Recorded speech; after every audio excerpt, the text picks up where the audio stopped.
C'est le statut de juridiction de la Cour des comptes qui justifie l'existence d'un procureur général près cette Cour.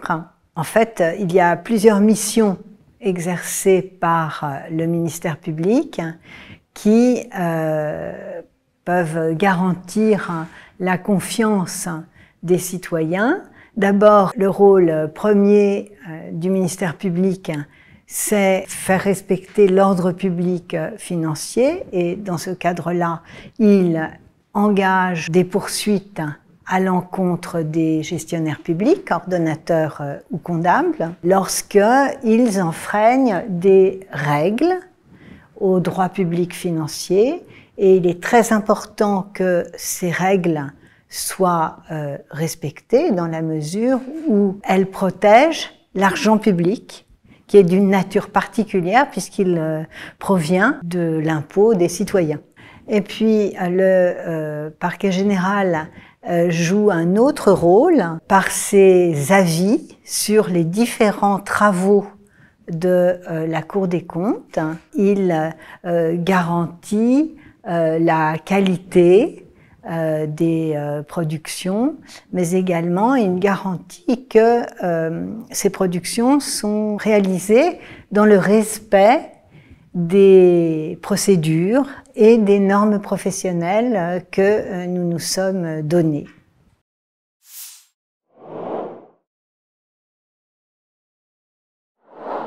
C'est une réforme majeure que je qualifie d'historique en ce qu'elle refonde le régime de responsabilité des gestionnaires publics. Elle l'unifie. C'est un régime de nature répressive désormais.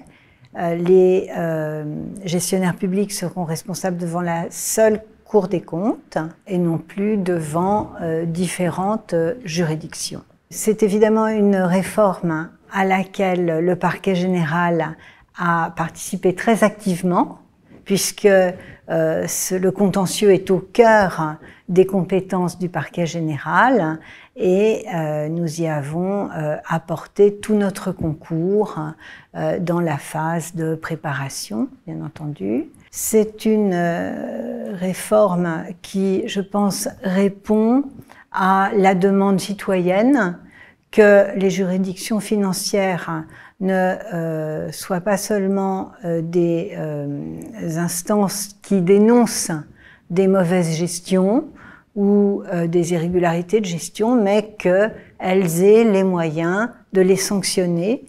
Et je pense que cette réforme nous met en situation de sanctionner ces errements de gestion. Il appartient désormais à la Cour des comptes et aux chambres régionales des comptes de se mobiliser pour que cette réforme qui va rentrer en vigueur au 1er janvier 2023 puisse être une réussite.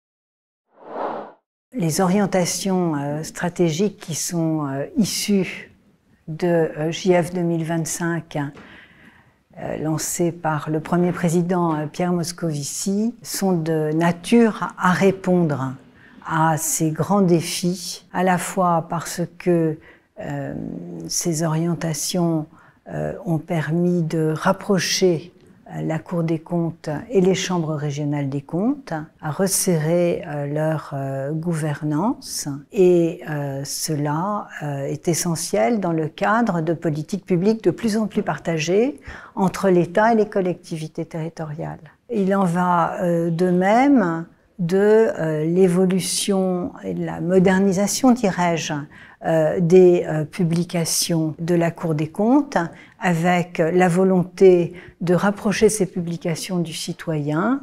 Je pense en particulier à l'idée de tendre vers la publication de l'ensemble des productions de la Cour des comptes, mais aussi avec la modernisation d'un certain nombre de publications, comme le sont les audits flash, qui sont des travaux dans un temps plus resserré sur des sujets plus ponctuels, et les notes structurelles 13 notes structurelles ont été publiées entre octobre et décembre 2021 et ont permis de faire le point sur un certain nombre de politiques publiques. Et puis évidemment, cette réforme de la responsabilité des gestionnaires publics dont je vous ai parlé me semble répondre précisément à la complexité croissante de l'organisation de la gestion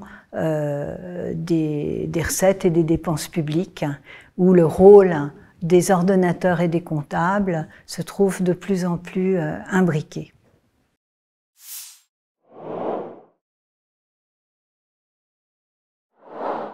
J'en citerai deux. La plateforme citoyenne, qui permet aux citoyens de faire des suggestions de travaux qui sont reprises dans la programmation de la Cour, et d'autre part la plateforme de signalement qui permettra aux citoyens de signaler à la Cour des irrégularités graves dans la gestion publique, et la Cour se chargeant d'analyser ces signalements et d'y donner éventuellement suite.